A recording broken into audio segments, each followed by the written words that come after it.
All right. Good morning, everybody. Welcome to another episode of Black Mental Health Matters. I am your host today. My name is Trinity Thompson, and I am a psychiatric technician from Hartford, Connecticut. And I am also a I will also in the fall I will be a candidate for the MSW program. And today we're going to be talking about youth and mental health. So I'd like to present our guest for today, which is Yazzy Sadullah. So, Yasmin, why don't you go ahead and just kind of like introduce yourself and like tell us a little bit about like what you do? Well, I go by Yazzie, so that's a little easier. Yeah, so you can just call me Yazzie moving forward. Uh, but I'm originally from Minnesota, but I've lived all over. So I just moved back here last April. I am a restorative practitioner and youth coach and mentor. So I coach basketball, which is something I played in college and pretty much my whole life. So that's kind of the path that I'm on right now. Okay, cool. Yeah, so a little bit about me.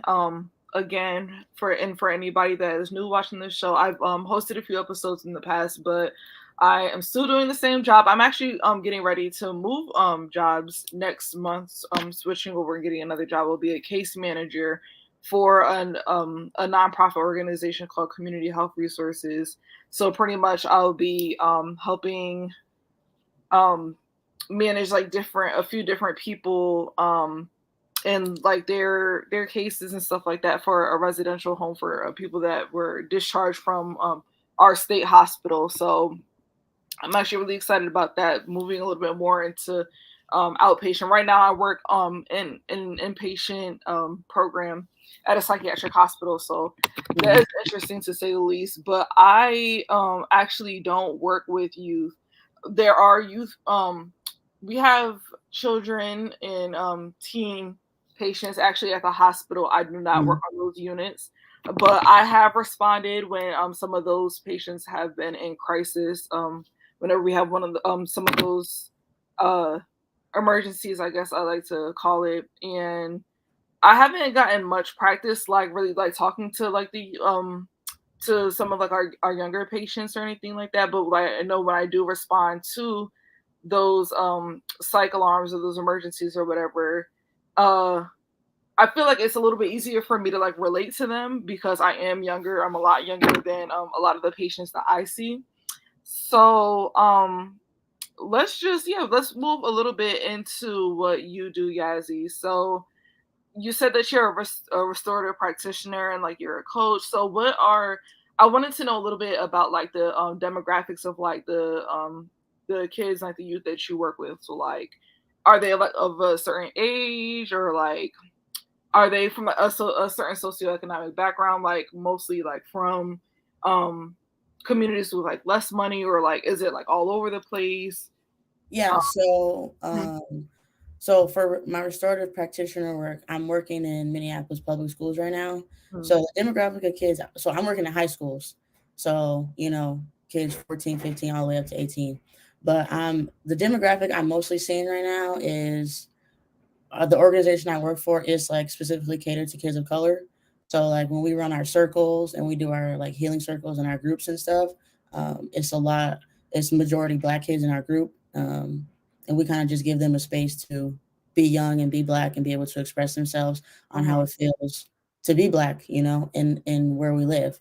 As far as socioeconomics go, it's kind of a wide range, but mostly actually, I'll rephrase. I wouldn't even say wide range. I would say middle class, lower middle class to, some kids are going to school and then they're not able to, know whether or not their lights are gonna be on when they get home. So from it kind of ranges from those two. Okay. All right. What about like gender identity? I think that with this, especially like in this day and age, the youth is a lot more comfortable. And there's like it's more prominent and more common to see people that are younger expressing like their gender identity more freely, like their sexuality. So do Yeah. you think that there's like a variety of kids that are like gender fluid or like identify themselves as like straight, gay? any member of like the LGBT Q plus community, or like identifying as like female or male, or just, things like that. Yeah. Really So see that? I do see that like in the school. As far as the kids that I'm working with like pretty closely, um, there's only probably a few that are like identify as, like bi, or they're comfortable, saying I'm fluid in what I do. Hmm. I haven't really came across any kids that I specifically am working with right now that are dealing with their gender identity issues to the point where they're like in crisis about it. But I do see that in the field, of course, and like throughout the schools. Okay. And did you say like the age group of like kids that you work with? Is it like middle school, high school, So elementary, it's high high schoolers. school? Okay. Yeah. All right. Do you think that you would ever like move towards like working with like anybody younger, or do you want to keep it like around the Um, high school age? I think, well, so in my restorative practitioner work, it's high schoolers, but like right now, I'm coaching any age. Like I'll coach pretty much any age, but Oh. that's more geared towards, the sport and like just me being a mentor to them and Mhm, whatever they happen to need. But as far as this like work that I do right now, I would love to work with kids younger, I'm just mhm, in the spot right now where our organization is into high schools. Hopefully next year, because we work through a Minneapolis school grant.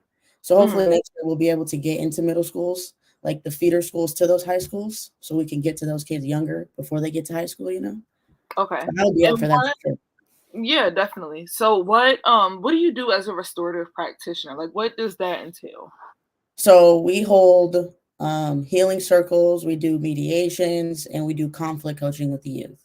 Mhm, Um, so basically, we have a program called Words Can Work that was originally meant for adults in incarceration, and we kind of have switched that up and geared that towards the youth. So basically, just teaching them conflict resolution skills, get helping them learn more about themselves in conflict, how others conflict style works, how your conflict style works, right. de-escalation skills, stuff like that. But also just building a community, like having a group and a space for them to come while in school, to just give them the space to be themselves, to be young, to be black, to express that experience for themselves. So a lot of community building. All right. Do you think that do you usually have like a good like turnout for like kids? Is this like a voluntary type thing? Like, whoever wants to come can come. Like, do you have like a good turnout, or Yeah, so right now we've been in the one particular school since November, and then we just got into another school, but it's we kind of meet with the staff first, kind of Mhm. tell them what we do, and then the staff will kind of, they know the kids that they're in the school with. So they'll kind of give us a list of kids they think would benefit, and then we kind of just go from there. And the turnout honestly is great. We have like a lot of kids who when they come, like this is their safe space. They love being there. They could be anywhere else, but they choose to come during this hour. They're open, they're engaged. So I'd say the turnout's really good and it's pretty helpful for them.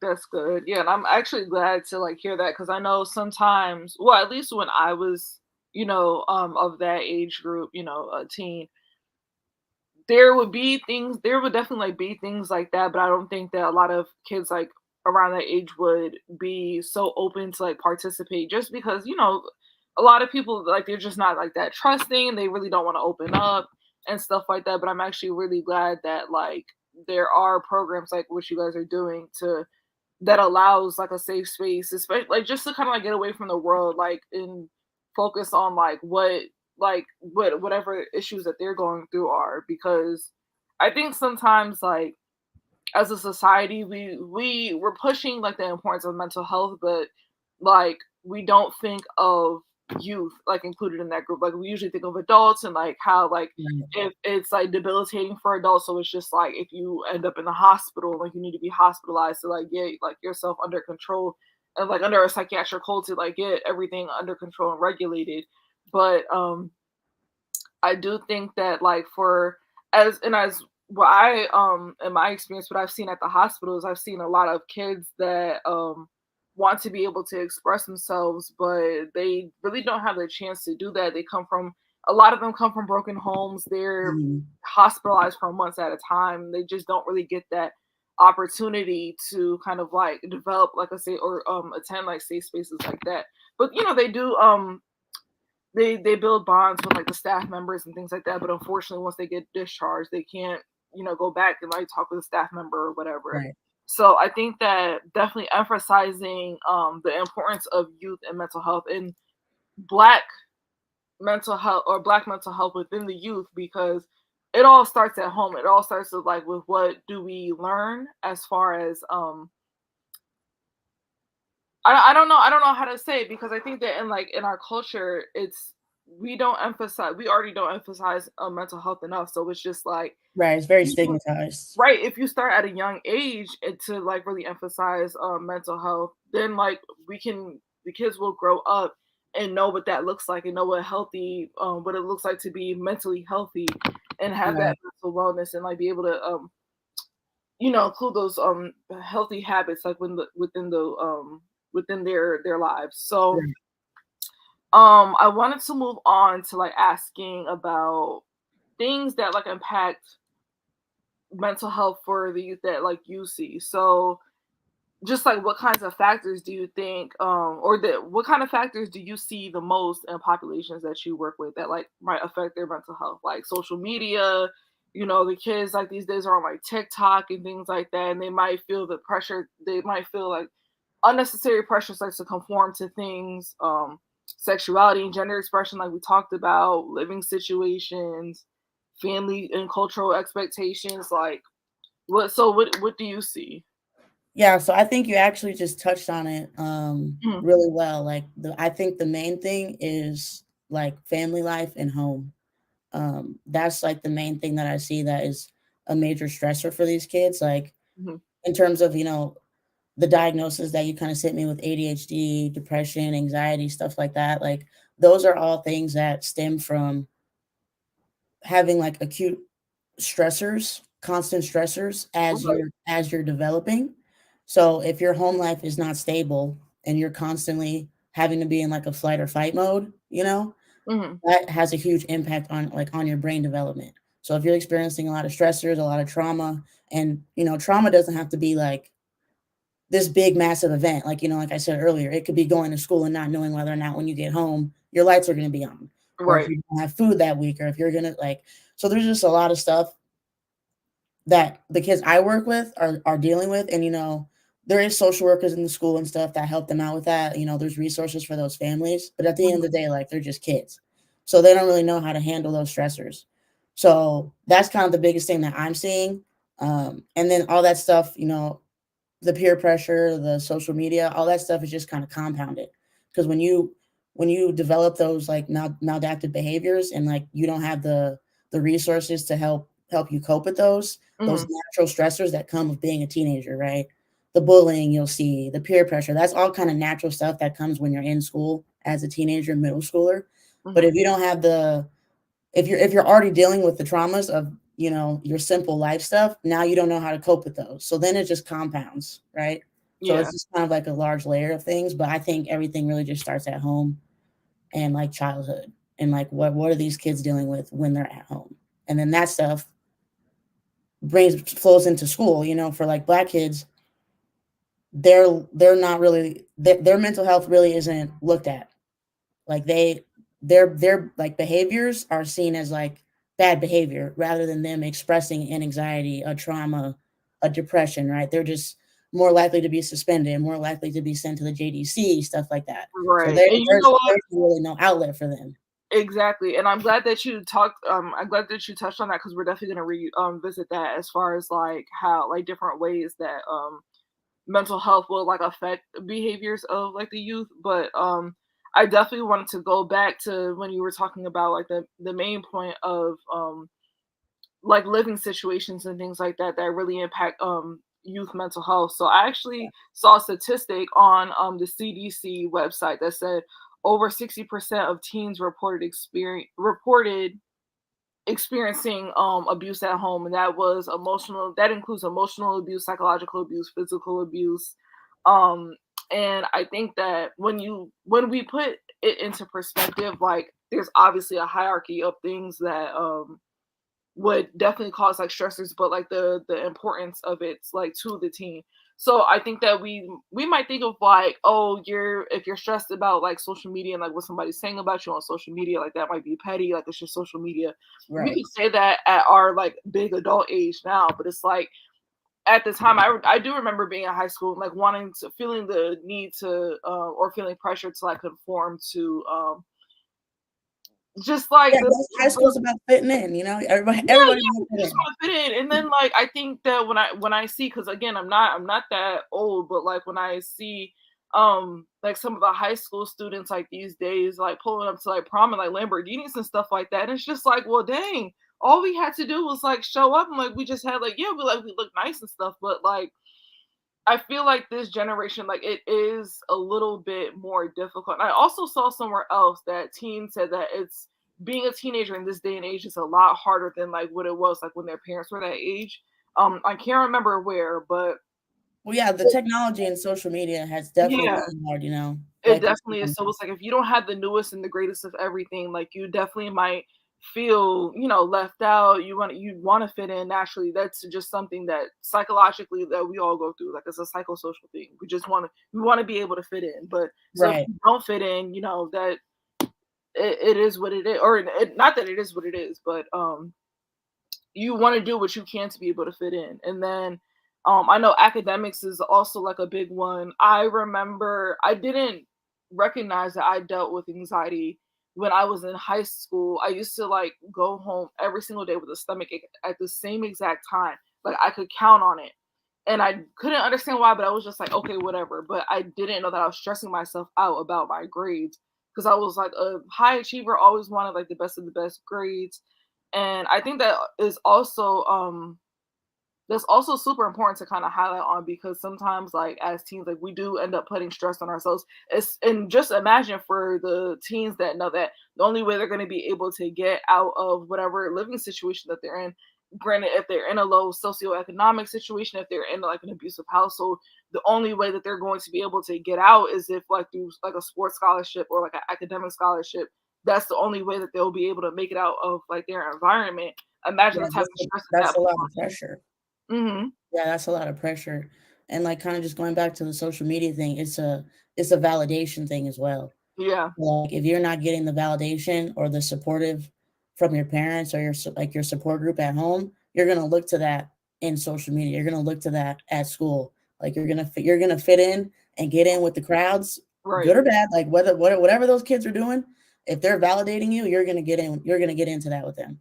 So that's kind of where we start to see like the impulsivity, the delinquent behavior, the you know stealing the cars, like doing all that stuff, is because that Mhm. group they're hanging out with is validating that behavior, and they're just looking for validation. They're just looking for love. They're looking for support, and that's where they're getting it.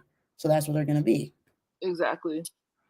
Exactly. So, I definitely wanted to I think like this is a good segue to move into before we start talking about like how negative mental health is kind of like portrayed and like it's exemplified out in like with the lives of like youth. But I wanted to talk about diagnoses first. So I Yeah, wanted to share with some of our viewers just some statistics that I found. So on I was actually reading on Mental Health America, and this is a recent article from I believe last year. About 4% of youth were only 4% of youth reported having a substance use disorder, and 60% of youth with MDD, which is major depressive disorder, do not receive mental health treatment. So before I go on to the next one from the CDC, I just kind of want to like break those down. So um, first of all, youth kind of going and using like substance abuse or using substances to cope with their mental health and the stressors that they deal with on a daily basis is already kind of it shouldn't be a statistic. But then when I see only 4%, then I think of like, well, what's the percentage of youth that doesn't report or that did not report that they're dealing with this? that's where my mind's going too. And Yeah. also, what is addiction? What is abuse? Right?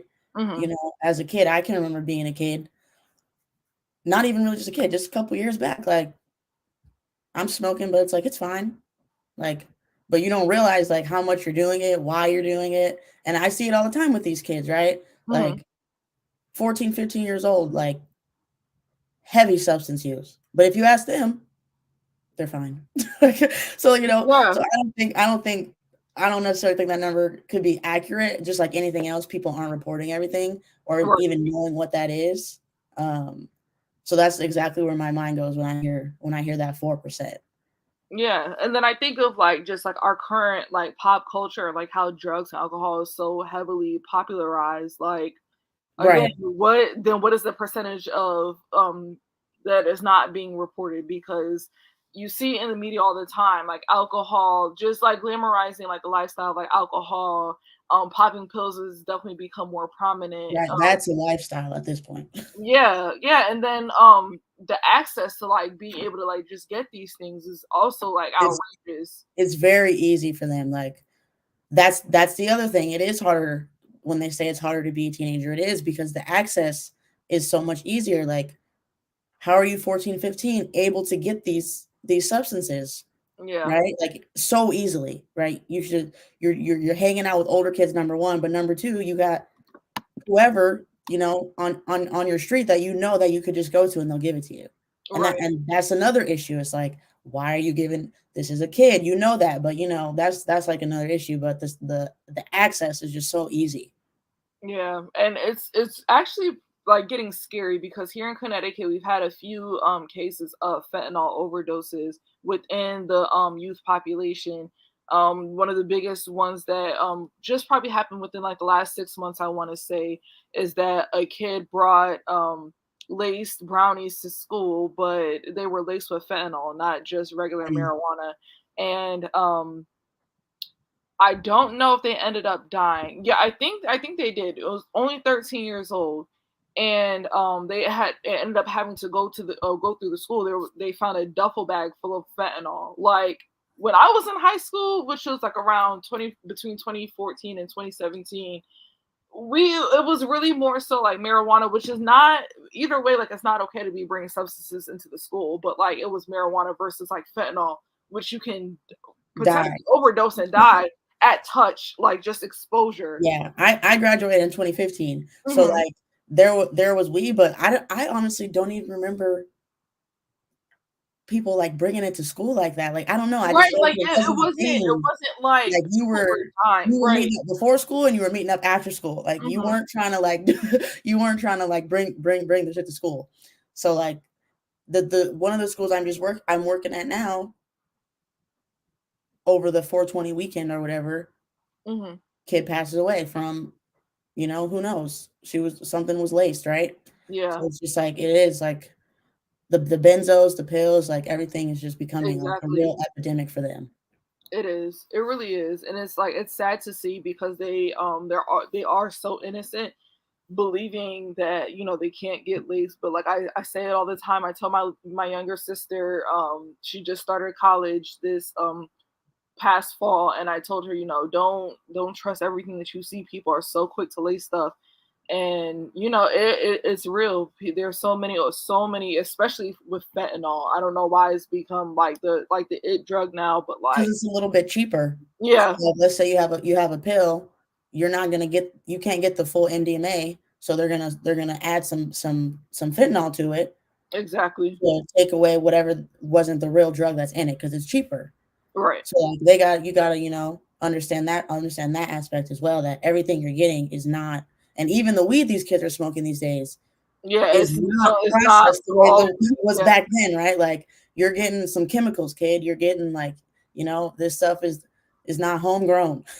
yeah, and you know what? It really just reminds me of like it brings it or puts it back into perspective for me that at this age, their frontal lobe is still not like fully developed, obviously. So they don't have enough. Their brain is not developed enough to be thinking that far ahead. Like, well, is this laced with something? Exactly. So like the judgment is not there. They're just trying to cope.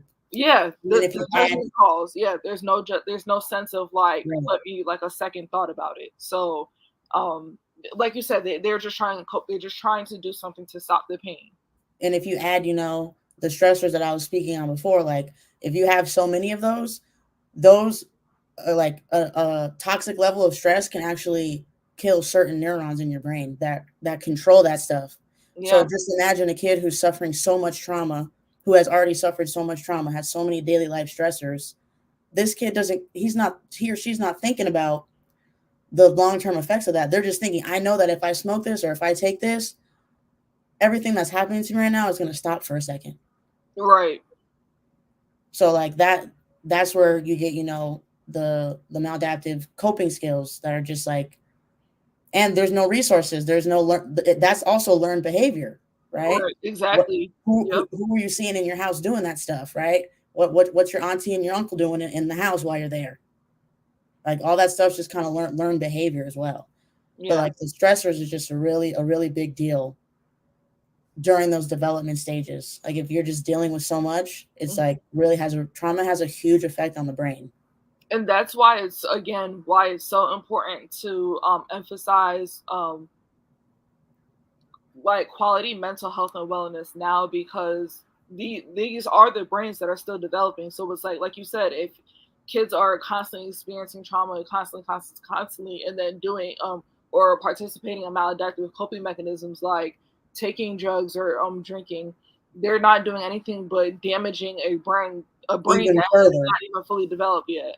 right? So yeah, it's really sad to see, and I think that we definitely, especially as like us adults, and with you being like a restorative practitioner, and then I definitely want to go into the field of psychotherapy, like just being able to emphasize to the younger populations how important mental health is, and to not neglect it, and to take care of like your mental well being, just like we're taught to take care of our bodies, we need to take care of our minds. But I do want to move on to another statistic that I saw. So this is from the CDC. Again, a very recent, just as of last year. 37% of high school students reported they experienced poor mental health during the pandemic.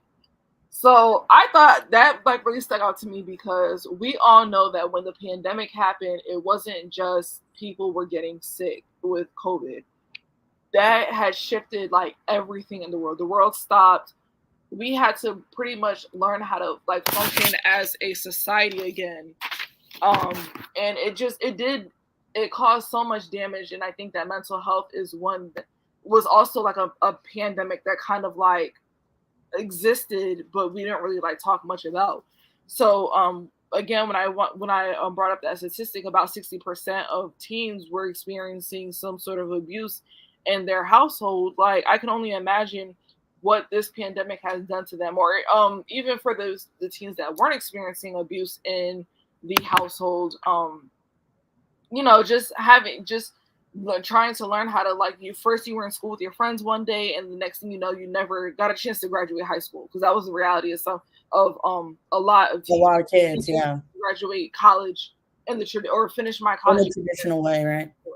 hmm Yeah, So it's like the pandemic, I think, definitely it shook up the world, of course, but I also think a lot of like the kids. I live across the street from my high school, and they had to do like a drive up graduation, and you seen on the news like different clips and stuff like that about the kids that just like, oh, like I didn't know what to do.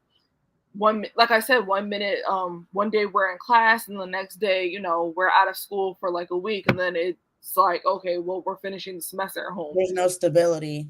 Yeah. Yeah, kids need stability, and like I think the youth suffered like really, really hard during the pandemic Mhm. because, well, first of all, everyone did. Like humans are meant to be a community. We're meant to be together. So like everyone Exactly. being so isolated and like really just drove up the loneliness, right? But when you look at kids, let's look at kids who maybe don't have that stable of a home life or that supportive of a network. They're not in there like chopping it up with their families probably. They're in their Right. rooms on on the phone, on the screen, diving deeper and deeper into the social media hole.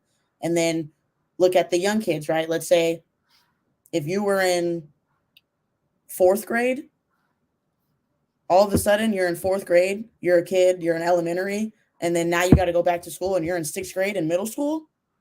Like, Right. that's crazy because we know the jump from elementary to middle school, that fifth to sixth grade year is like, whoa, it's a lot. So Yeah. imagine you're on the computer, you're not in school at all, you have no interaction with your friends, with people, and then all of a sudden you're expected to be at school. You probably, depending on the middle school you go to, you probably got 3 or 4 new classes now that you have to go to different like rooms now. Like this is kind of getting real. You don't know what's going on. Yeah, like those That's definitely going to cause anxiety, affect your mental health. those fundamental steps, like a lot of those like fundamental steps were missed. Just exactly like how you said. I remember when I was in fifth grade and we did that, go visit the local middle school and see what Right, it's like to have a right. few You get an different orientation activities. day. You get a But I didn't even think about the poor kids that were like, fourth grade, and all of a sudden they're expected to start sixth grade and just like I don't know they're what like to what? do. Like, Or yeah, and even then those now kids I'm that were going to in school with seventh all grade. these like the like I just imagine like I'm 10, 11 years old, just getting ready to start middle school, and then all of a sudden like I'm in school with these like 13, 14-year-olds. Like Right. it's That's super shock. right. It's a shell shock. Or let's go up the kids that were in seventh grade. Now you're in high school. They're in a bigger building, more people. Like that's what I'm hearing too from a lot of the staff in the high school we're working at is the freshmen are like really struggling. Even the 10th graders, because they would have been in eighth grade. The freshmen would have been in seventh grade. So like they're coming back to this whole new world. Yeah. And like it's some schools, some stuff is not, there's no grace period for that. They're just like, all right, we're back in school. Yeah, But like this just kid, like the these world kids just press don't play, and it's just like we exactly. gotta, yeah, And the kids are just yeah, like, whoa, whoa, whoa, like I need a second. So yeah, you get a lot of kids. We see, I like to call them hallway monitors, the kids that just hang out in the hallway because hmm they can't, like they're just not in class. right, They like they're not doing their work, but it's not because they don't want to do it or they can't do it. It's that there's a lot of anxiety behind it, right? No one has sat down with them and helped them make this large transition. They just kind of got thrown into it. exactly, The kids are telling me this. So like we were online for all these years and then now they expect us to sit in a classroom all day and like every teacher gives us so much homework. No teacher cares about the other class. Like it's just too much. And then they shut down. yeah. That is very true. It's hard, and like I said, my heart will always go out to like the students that were it was just like especially the kids that weren't able to like get that traditional like high school like ending experience, like that traditional junior senior year, because again like SATs, once COVID happened, like SATs, not that it was no longer a thing, but like what they Well, it weren't really really is a required. thing. Yeah, so like I've been learning. You yeah, actually don't need to take those yeah, the anymore. standardized testing is like that's done. Like that's not a thing anymore. They didn't get a chance. A lot of students did not get a chance to have like that prom experience, a traditional graduation. So imagine like being a sophomore in high school, and the next thing you know, you're supposed to be starting college. I didn't even like the guidance counselor usually comes in. Like I remember like college planning was a big part of like my junior and senior year. So I Right. cannot imagine having to like learn how to do all that stuff by myself. There's so much more to like planning college and everything, and then all of a sudden like I'm expected, and then imagine like if you're a first generation student, you have a parent or a guardian that knows nothing about college planning, Right. FAFSA, um looking at schools, safety schools versus like reach schools, like all the whole 9 yards, and you're expected to like know that if you do want to go to college, if you care about it, and then it probably just deters your whole plan. Like there's nothing wrong with like starting at a community college or anything like that and then like transitioning, but again, how would you know that if Right, no exactly. If no one's talked to you about that. Or even so like you said, if you're not gonna go to college, now I'm supposed to like be 18 and like get a job and like go right, like into I don't know anything about that. like now I'm supposed to like, you're so the pandemic really just was really hard on the kids, man. Yeah, so yeah, I want my point of bringing up those statistics was to like use as a segue to talk about the different the most prominent mental health diagnoses, clinical diagnoses within like the youth today, which are depression, anxiety, a lot of behavioral disorders, and ADHD. So for our viewers, ADHD is attention deficit hyperactivity disorder.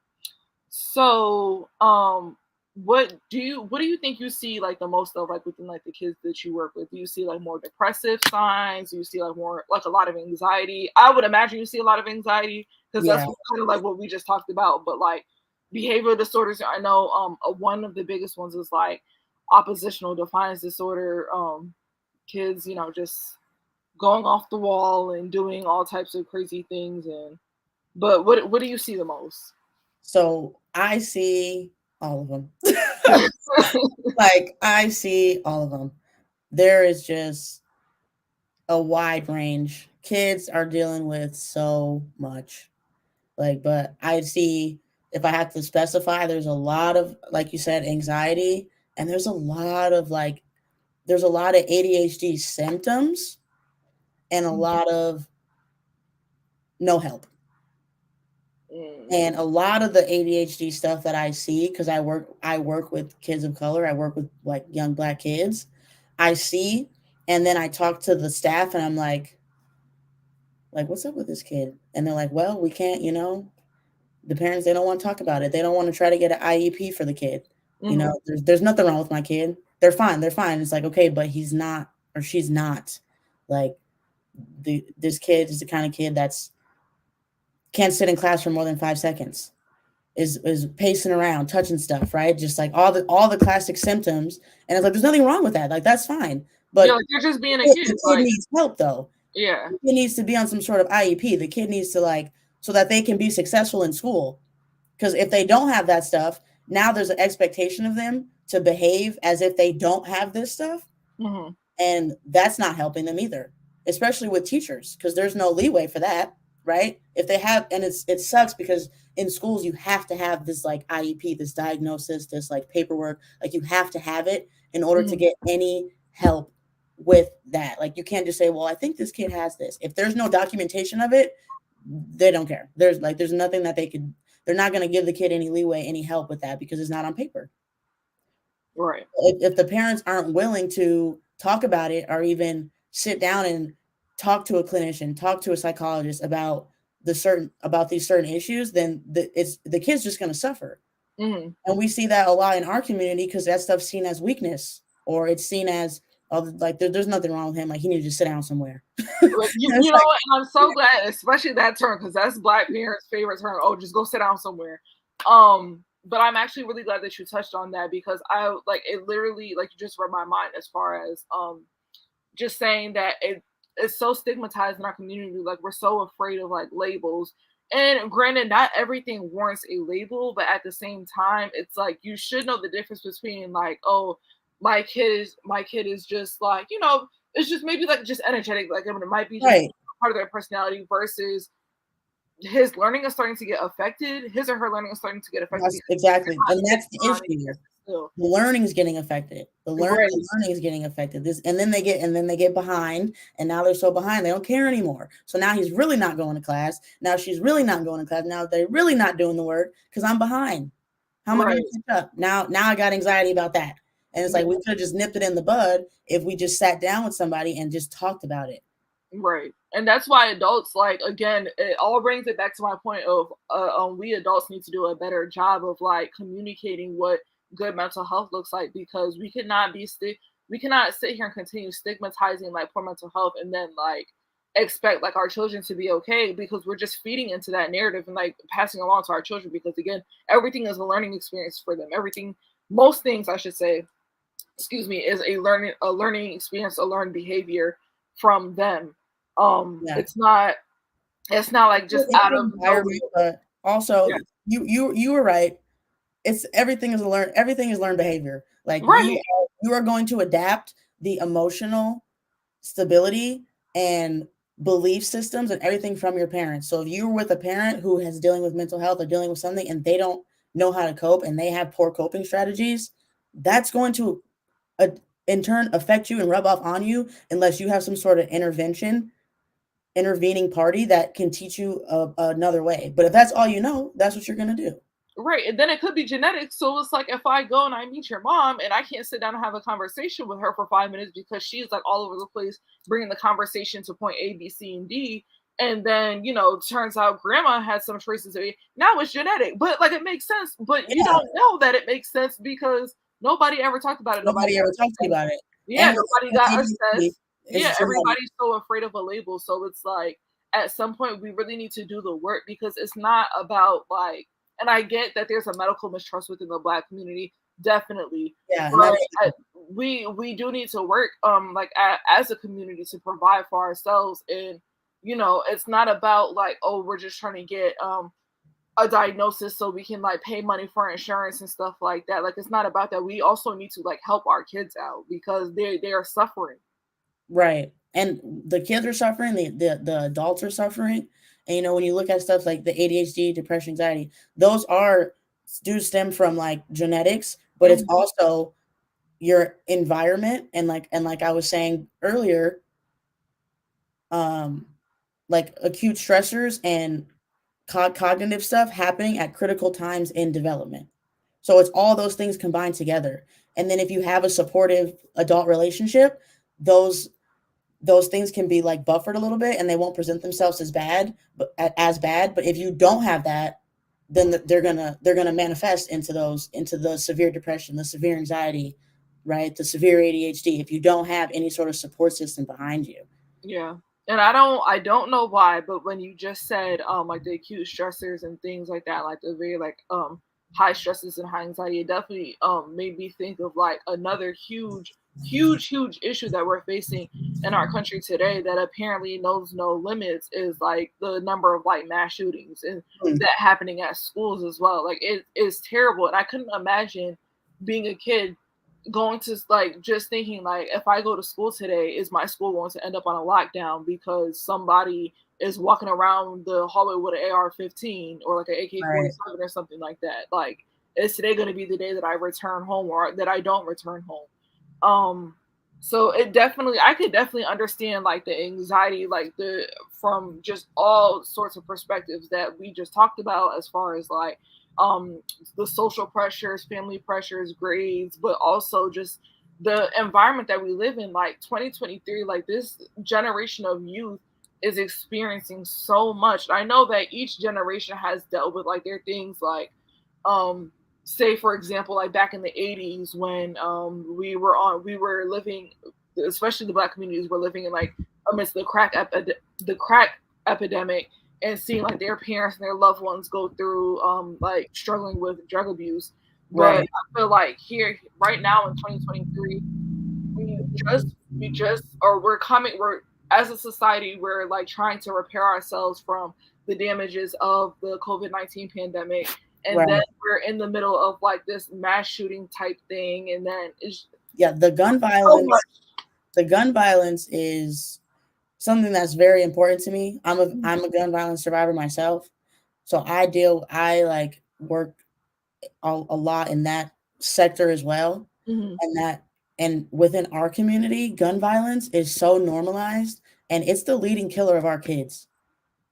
And like, so I really like when I'm working with these kids, like I touch on a lot of stuff with them because they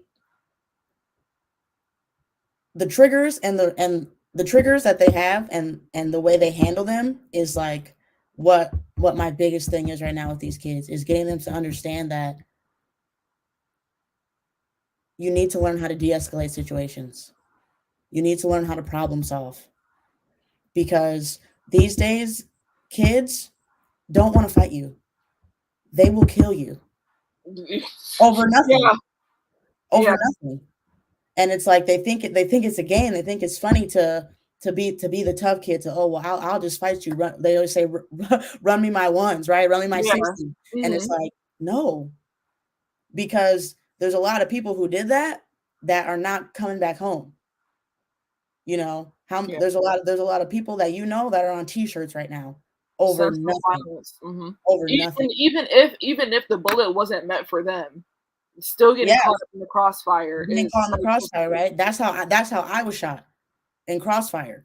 So mm-hmm. it's like that's something that's like very very important to me and I try to like really really help them get these like conflict resolution skills, these de-escalation skills, the think before you act skills because it's just really wrecking our kids. And I mean our kids, I mean young Black kids. It is destroying our communities and our kids. Yeah, the two most recent cases that I know about, I'm pretty sure there's so much more now since it just happened a few weeks ago. But the poor young girl that her sweet 16 had got shot up, her older brother had died, and amongst like other kids, and then the young boy that we went to go pick up his two little brothers from the neighbor's house went to the wrong house. The white man opened the door and shot him and then continued shooting him. They, like, as far as I know, he's still alive, so thank God for that. But just the violence, The especially violence.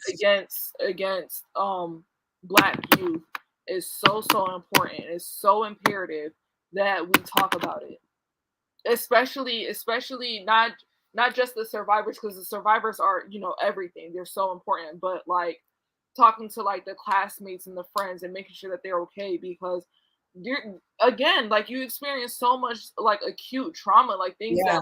just happen like out of nowhere, and it's like and then we expect the kids to go to school and like be okay, but Yeah, then the school's not even a safe that's a environment great either. point.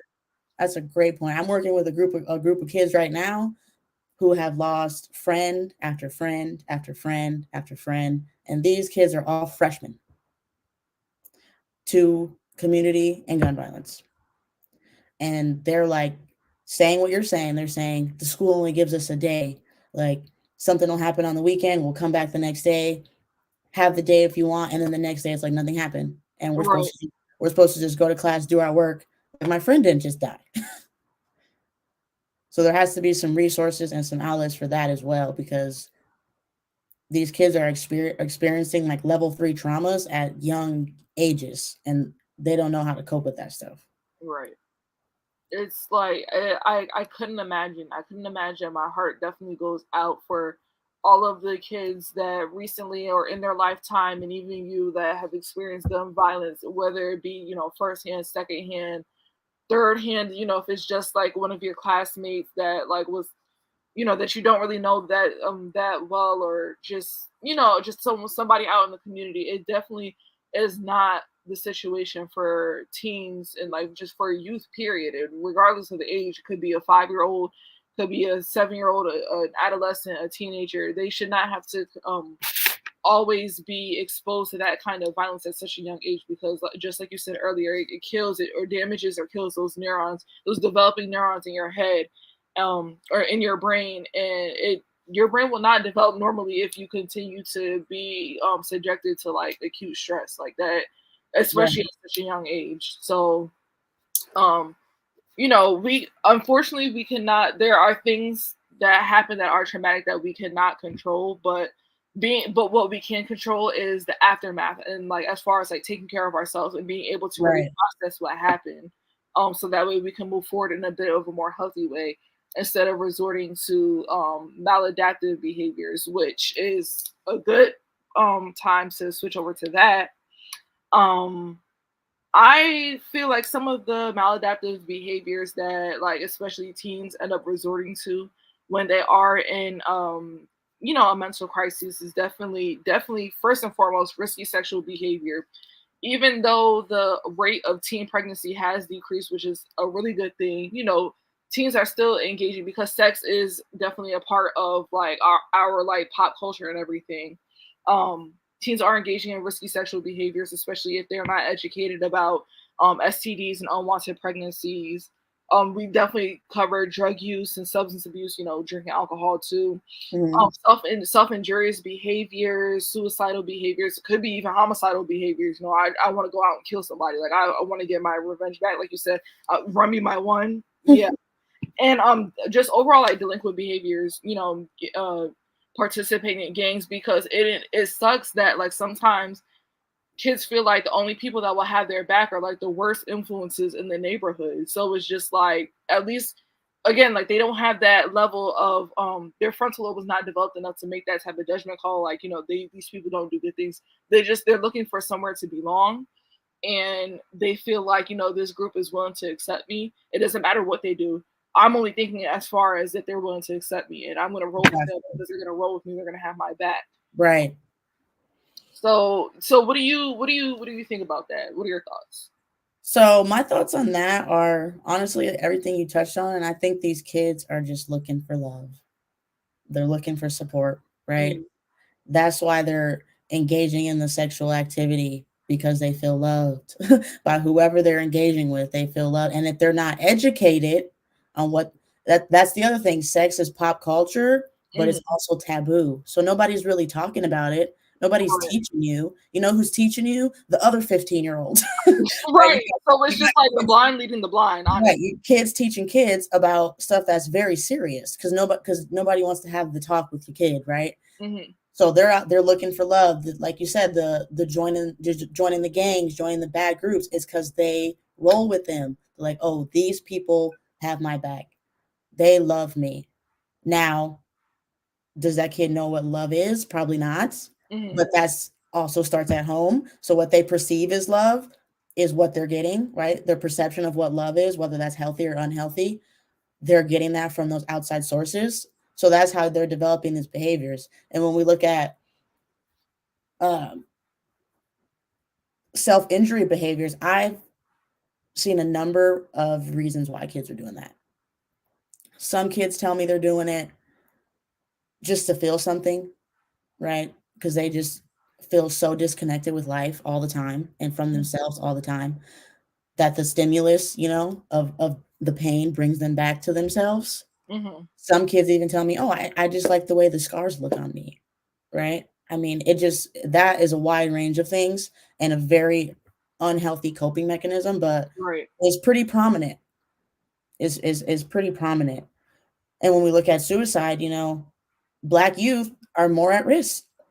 Ages 10 to 24, those suicide rates have gone up from 2018, 36%. So like they're just more at risk for that stuff because there's less resources for them too. Hmm. There's no outlets for them. And then you look at what we're talking about, the stigma within the community, they don't have anybody to talk to about it either. Right. I see all the memes and stuff or the videos of me trying to tell my Black mom I have depression, right? Like Right. Yeah. like those that kind of stuff is very like toxic for our community and very unhealthy. But then when you look at 1 in 3 Black adults are struggling with mental health, but don't receive any help. So when you look at their kids are not going to go do that because they haven't done it.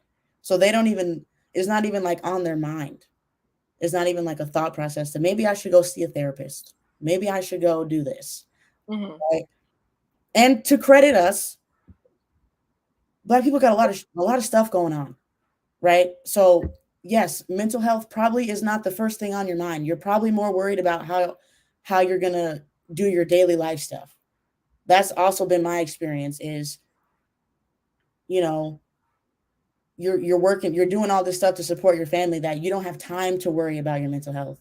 Hmm. And that's another issue, right? That's a whole nother issue of why that's the case for us, right? But at the end of the day, whatever that case may be, it is affecting us very, very negatively. It does. I do remember when I was in college and I was starting to like really experience depression. I did not know like what to do with it at the time, and my anxiety was also really high, and it's just like, well, I feel like I need to put all of my focus on like trying to finish the school year. Like I'm here to make my parents proud. There's no time for me to really sit here and like think about my mental health and stuff like that when these paper, like I can cry about it, I could throw a fit, but this paper still due at 11:59. It got to get So done, right? it got to get That's done. So I'm like gonna have to my cry kids got to really eat. quick, wipe the tears, and I'm gonna have to keep getting it done. But I really didn't take it seriously until I was seeing a therapist at the time.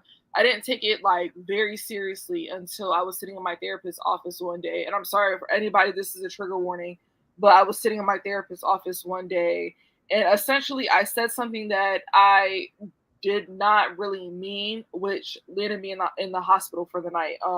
As like under a psychiatric hold. I was discharged in the morning, but like just those thoughts of like suicidality and just thoughts of like not wanting to be here anymore because like I had built up so much pressure and anxiety and like depression of just wanting to like conform and like make my parents proud and stuff like that. Mhm. I fell right into the trap of ignoring and neglecting myself and what I needed for myself to be truly happy. So that's when, so it was like that whole, I feel like that experience for me really put like my mental health into perspective. And I was like, if I'm going through this, I can only imagine what other people, other college students are going through, what other teens, just people in general. It really doesn't matter the age or anything like that, what other people go through. And then for the people, you know, rest in peace, that are not here anymore, that felt like they could not do it and they actually completed suicide. So it's just like, we need to take this, like this, we cannot ignore ourselves. We can't ignore what's up here, because if we neglect what's up here, then you know the rest of your body, your mind and your body is one. So if Right. you neglect your mind, like I see it all the time when I'm working in the hospital, so many of my patients are in denial, like, you know, I'm fine, I'm healthy, da da da, but it's like you're not. And it's okay, like take this time like as a vacation to get your mind right, because you say that you have like bills are due, the kids need to get fed, you know, everything is like, it just, everything's in an emergent situation for them, but it's like you can't take care of any of those things if you're not here. So Right. And it's like, yeah, that's the other issue. Is like I try to really emphasize, like, if you, like you said, your mind and body are one. So if that is falling apart, trust everything else is falling apart. Like, you may think you have it together on the outside, as from the adult perspective, but you're so busy neglecting your emotions that you're also neglecting probably your kids' emotions. right. Also, probably too. So, like, you have to just take care of yourself first, and everything will fall in line. Yeah, and I mean, like again, like you can only function on autopilot for so long, and I say Right. that meaning like you can only just be like, okay, I just had to get through the day. I just had to get through the day. And then you keep saying that day after day. Eventually, you're going to shut down. Nobody has ever made it through life just functioning on autopilot, like, and ignoring and like depersonalizing themselves or dissociating or anything like that. You cannot function on autopilot. So at some point, you're either going to like cave, you're going to break, or, and then you're not going to be able to return from that, or you're going to cave and break, and then you're going to realize the importance of, dang, like I should have been taking care of myself all along, because now I'm in the situation of being in the hospital when I feel like I need to be at home taking care of my kids and paying the bills and things like that. But like I always say to like my adult patients, you know, even though like we may not be the same age, you might be older than me, you have more wisdom. I'm telling you, you have to take care of yourself so you can take care of other people. Because if you don't take care of yourself, how are you going to take care of somebody else? Right. You can't take Exactly. care of them from The inside the age old, hospital. the age old saying, love Mm, yourself so you can love others. Take care of yourself first so you can take care of if you're constantly taking care of other people and neglecting yourself, it will eventually just break you down. right. And that's just not healthy. Yes, you will not last long doing that. So because we're coming up, we're almost at time. I definitely kind of want to like bring it to like closing remarks and kind of like end it on like a more lighter note, because we did get into a lot of like deep and like serious stuff as far as like gun violence and suicidality, homicide, and things like that. um we did like we talked a little bit about like how your career provides like interventions for like you struggling with mental health. Is there anything else that like you want to like mention about that, like as far as like, or what do you see your future consisting of, like as far as like being a restorative practitioner? Like, do you want to reach out to more schools like in the area? Do you want to like make it into like your own like nonprofit organization type thing where like the kids come to you, you don't go into the schools? Like Yeah. what do you do for that? Yeah. So, as far as what the other things that we do, so we have a restorative like justice program too that I think is like really big that I want to highlight. Because like I said, a lot of the mental health issues that present themselves in young Black kids result in looked at as delinquent behavior, right? They're out here doing stuff and people aren't looking at the back end of why these kids are doing this stuff. So, like, rather than sending those kids to the JDC or like, to jail for those things, obviously, depending on what it is, there's like a diversion program that we have that basically is like part of like the restorative justice practices that Mhm. one, separate the kid from the act. That's the most important thing right there, is separating the Yeah. child from the act.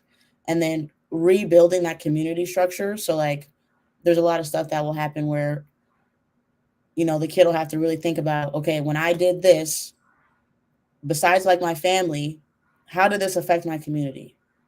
Right? Were people scared now to maybe park their car a certain place? Were they, like whatever it may be, how did this affect my community? If they personally victimize someone, if that person is willing, there's a meeting where that person can literally sit down and say, hey, when you did this, it made me feel like this.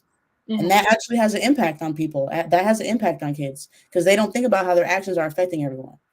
Yeah, it's and like that real clear and open, healthy like line of communication, like definitely will go Right. such a long way because it's like, again, like within like the Black community, another like famous like saying, like, what happens in our house stays in our house, things like that. So it's just like we're taught and we grow up to like that even though like the saying is like, what happens in this house stays in this house, that really is ultimately teaching us like to suppress a lot of our emotions. Like, what, my business is my business, you don't go around telling anybody your business. Yeah, exactly. But it's just like toxic. that suppressing like those emotions and things like that is so unhealthy. So it's like so unhealthy. when you develop like those clear and those open lines of communication like with somebody, as far as like how they made you feel or anything like that can go such a long way. But I feel like we as adults, we need to do a better job of like breaking down and like eradicating like those like unhealthy like terms and things like that. Because I mean, like, as an adult, like, now I get it, not everybody needs to know everything as far as like, say, don't go to school telling little Timmy that I have $5 in my bank account. Don't say that. But it's just like, but if you're struggling, you can ask for help. Right. Yes, it's okay to ask for help. Exactly. Yeah, it's okay to ask for help. And I think our generation, like when we have kids, like I think we are gonna break those curses, those generational curses, and like, because it is starting to become more okay to not be okay. Yes, we're definitely therapy is therapy is definitely more prominent now within our generation because we acknowledge that things are sometimes like things are not okay, and like you said, when to ask for help. Yeah, right. But as far as like what I want to do in the future, so like I said, the organization I work for is through like kind of a school grant. So hopefully next year we'll be able to get into more schools. That's kind of not necessarily up to me what schools we will get into, but hopefully we'll be able to get into more schools next year and stay at the schools that we're at now. And then I do eventually want to like be able to start my own nonprofit. Like when I was in college, I did when I was in grad school, my capstone project was like a nonprofit I wanted to start, Mind Warrior, actually. But basically, it's just about like mental health resources and providing those mental health resources. And it started off a little bit more on the student athlete tip because I was a student athlete and there's just no resources for them, but that's another story. And then after I was shot, because I was shot by a Black man in an all Black establishment. So like that really just flung me into like what I do now, basically. So I want to be able to like kind of have my own organization where kids can come and receive those like resources and those mental health things within their own communities, because that's the other thing. If you have to leave your community to get help, that's scary. You're going to feel judged. You're going to feel like you don't want to really do that. So I want to be able to start that within our communities and, have a place for kids to go to reach out to be able to get resources for counseling, to be able to get counseling. Hopefully eventually I'll be able to have like therapists, psychiatrists working, for my organization, stuff like that. But that's kind of my long-term goal, is just really to stay in this field. And I just feel like in order for anything to change, like you got to start with the youth, you got to start with the kids. Like they're going to be the ones that are going to pass this stuff on to the next generations. So that's really why I focus on like youth stuff and really trying to reach them and get them to like see the light, basically. Yeah, and I mean, like, that's very admirable. I think that like a lot of my career goals like align with yours because like you said, like youth is like really, in order to like really kind of like change society and like where we're going. A lot of like older people are stuck in their ways. Not to say that I give up on them, but it's just like you're not really changing. Yeah, they're, you know, some of them are stuck in their ways, but I think that definitely like starting with like our generation and then like moving forward, like the generations that will come after us are definitely like target populations as far as like wanting to be able to like create change and really Exactly. implementing that change because they're going to be more open and receptive towards it because like you said, they like just they're going to be more open and receptive and it's learned behavior. So we can like teach You them can while they're teach them young. now. They're still developing. They can be taught new, the same. Yes, You can't, yes, you and like can't teach as far people a as new long trick. as you continue practicing it, like it'll be automatic by the time Right. like the next 2 or 3 generations come along. Right. So as like far as me like with my career goals, I really want to be a psychotherapist. I see myself serving all populations, but the what what makes it personal for me and what really brings it home for me is the fact that I'm somebody that like actively seeks therapy and I know what it's like to not feel comfortable in a space where like my provider does not look like me. So that's my driving force of being a black woman as it providing like therapy because only 4% of practitioners within this field are black. So I definitely want to be that face and create in like that representation or just add on to that representation. And I definitely see myself using like my platform to not only just like provide therapy, but like I also would love to like provide like educational services about like mental health and why mental health is so important for anybody that's receptive. So it really doesn't matter like age, race, whatever, like why black mental health is important, which is why I found myself volunteering for like this organization here, Black Mental Health Matters, because it does. Like in a nutshell, Black mental health matters. And I don't care if you're white, if you're Arabic, Black, Hispanic, Asian. What Black mental health like is we need to do a better job emphasizing it. So I mean, anybody that wants to like hear and wants to help encourage Black mental health, I mean, you know, get with me because Yeah, this. you can come along for sure. And I think that's so important. Like kids want to like kids want to talk to kids or talk to adults who Mm, look like them, who can understand them. People want to talk to people and be vulnerable with people who look like them, who can understand them. And for us, I feel like it's super important just because, like, when you're having a conversation, there's a lot of nuances and a lot of dialect within our community that may not land right if the yeah, recipient doesn't look like me. So like I want to be able to just be myself and like talk how I talk, say what I say, do what I do, and I know that exactly. you're going to understand where I'm coming from and like what I'm saying. And like that was a big deal for me after my incident because it triggered a lot of stuff for me like around the black community, and I was like there's no possible way that I can talk to anybody who's not black about this. So I Right. like took me a long time to get a therapist for a lot of reasons, but a key reason was also I was looking for specifically a black woman therapist and that was Mhm. hard to find. No, So like, it is. It is. And that was I'm not hard gonna to lie, find. you know, not everybody that holds a license, I don't know how they got the license. I've been through my fair share of providers and really like finding a therapist is really like dating. You really have to like see like who works for you. You're not Right. obligated to stay like with somebody that doesn't work for you.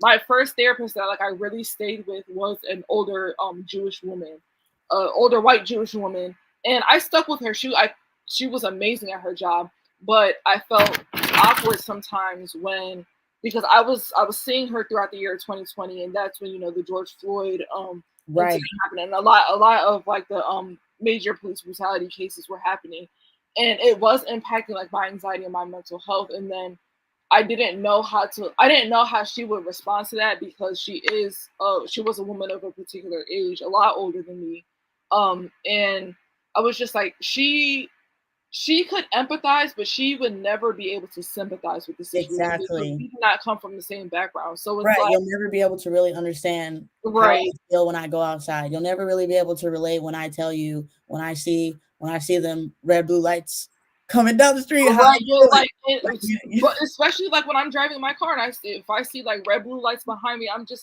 they, it's a lot of groups of people will never understand what that fear is right. You'll never be because able to understand that pit in yeah, your stomach. right, because you never know if like and they won't have to you know, and I'll just be blunt with it. White people will not understand what that fear is like because they are not a targeted group as far as like police brutality. We all know. Right. I right now I have a therapist. She's Dominican. She's a woman of color. I love her to death. I think that she's by far the greatest therapist that I have. And even though she's not like black, she doesn't like look like me. Just her being a woman of color brings me a certain more like comfort. And she has experienced. In fact, she's experienced a lot more than I have, like as a person of color. But I see her as definitely a motivating force because she is a woman of color and she's come from so many different adversities and now she's going for her doctorate now. So I think that she's very inspirational to me as a woman of color and she has influenced me to keep going, you know, within my own educational journey. And just being able to like sit on this show and like talk to so many like amazing like black figures that including you that just kind of continue to motivate me to go further because like we are in dire need of representation. You know, that's a whole episode in itself about black Right. representation. And something you mentioned that I just want to touch on really, really quickly was the whole the police brutality and like George Floyd stuff and like the violence that occurred. Our kids are seeing that. They are. It's becoming normalized. So they're seeing the violence on TV. So when it happens to them in their real lives, they're not really connecting the severity of it. They're just, oh, it's another day. And I think that is a large issue that like really can't be overlooked as to what these kids are growing up seeing. You know, like other generations have seen a lot of violence as well. Like, don't get me wrong, black people have been getting victimized forever. But like when we're talking about this generation of youth, like they're seeing and everything's being recorded now. So you could literally go on everybody like go they into one day like the face of like a TikTok. Yeah, they'll become like the face of a TikTok trend, a hashtag, and then like within a few weeks it dies off, and then we're already on like to the next thing. So it's like I feel like that's not really normal. Yeah, like I feel like like we do not, if anything, we do not want like the youth to become desensitized to black trauma because that can happen. It's sad because they kind of already are. Like they are. You know what? I'll be the first to admit, my heart broke. I remember I was coming back from a trip like just a few weeks ago when the whole the two different separate shootings happened, and I was like, oh my god, like that is heartbreaking. Like I'm praying for their family, and then by the next day I was on to the next thing, and it's just like I hate that is happening now. Right, but it's like it just happens so often. Like I literally have kids telling we had a lesson on violence a couple weeks ago, and the kids are saying, I'm asking, how do you feel? Like, you know, what kind of violence do you see in communities? How do you feel when this violence happens? And all of them are saying, I've seen so many things by the 14, 15-year-olds. I've seen so many things that I don't really care anymore. Like, it doesn't really faze me. Like stuff that would scare other people doesn't really scare me. Like, it's kind of just like they're very desensitized to it already. Because like I said, you shouldn't be able to get on the internet and literally see another human being being killed, like for real. Like this is not like a video when Takeoff died, yeah, especially like rappers and artists and things like that, because I know like that's probably like the most relevant like towards like their like culture and everything is seeing like famous figures like within our community, like rappers and artists and things like that, when they get like killed like brutally, everything's in video, and then it's in a video, and it's just like, and then there's no censorship, and it's just like, so I know for me, like I like to wake up and I like to go on Twitter. Imagine me waking up first thing in the morning, I go on Twitter and I see a dead body. Yeah, that's why I stopped getting on social media, bro, because I promise you, every time I open Instagram, somebody done got shot or somebody done something. I'm just like, I can't take it.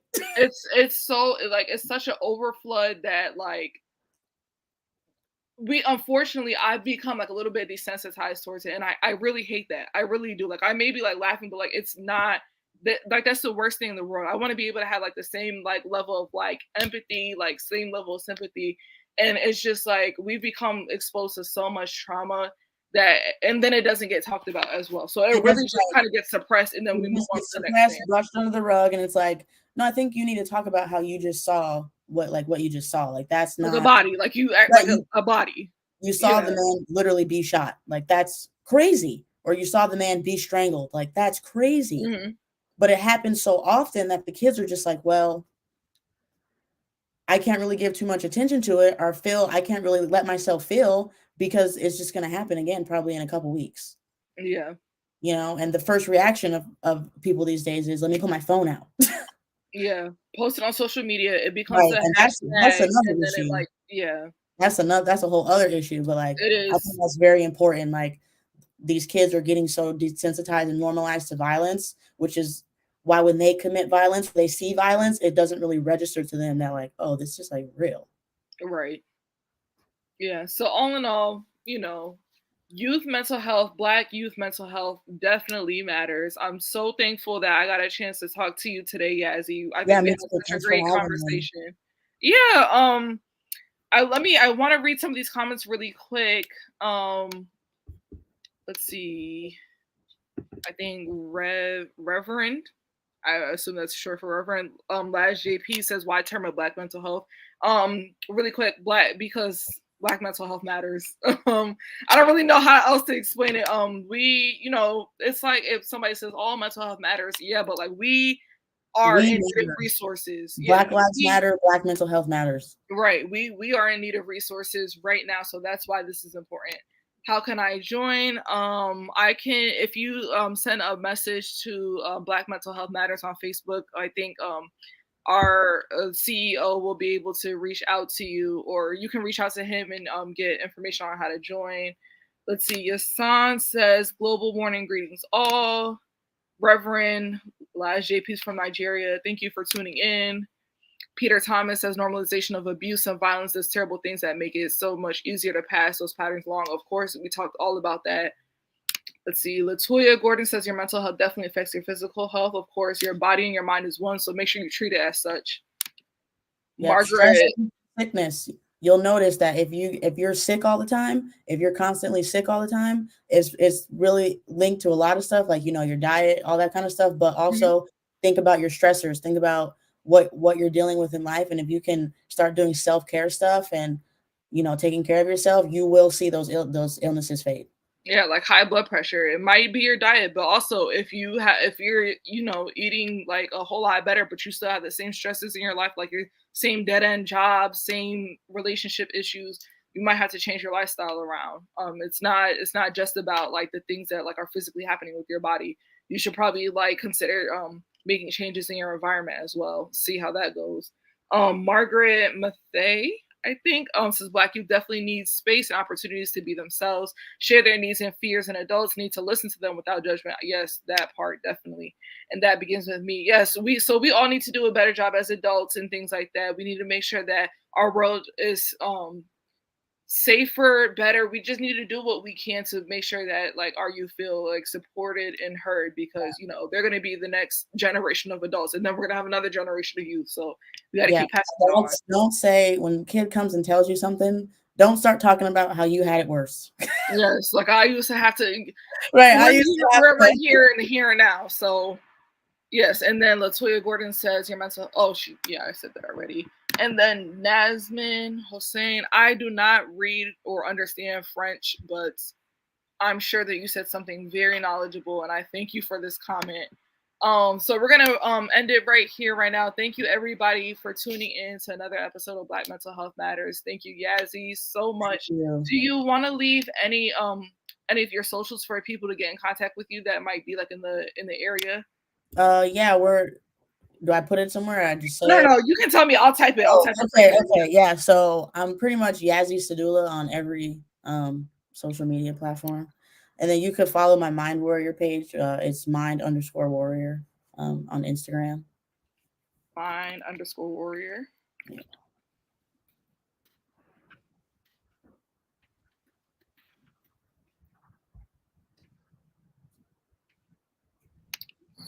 Okay, so yep, this is Yazzie Sadullah. I believe you're Yazzie Sadullah on LinkedIn too, right? Yep. Yep, and again, her Instagram is at mind_warrior on Instagram. I am Trinity. I don't really have like a whole lot of socials to promote, but again, thank you everybody for watching. Thank you, Yazzie, and we will Thank see you you for next me. Saturday. Next Saturday on another episode of Black Mental Health Matters.